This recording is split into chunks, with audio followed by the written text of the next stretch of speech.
When a user creates a post and they are redirected back, it would be nice to give them some feedback and let them know that their post was created successfully. So to do that, I will go to the controller and I'll say here with, and what this method does is that it stores data in the session and it stores it in the next request only. So here I'll provide the key, I'll call it anything, so I'll say status, you can use any name, status, then the value I will say post created successfully,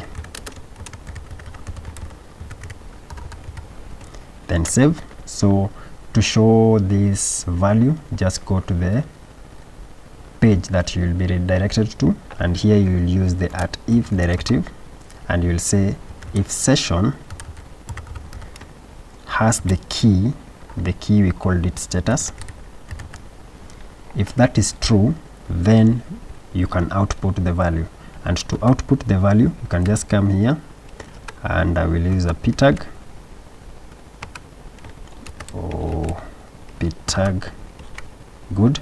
Then I'll just say session, then the key that we used, which is status, then save. Let's see if that is working. I'll come back here, I'll provide anything,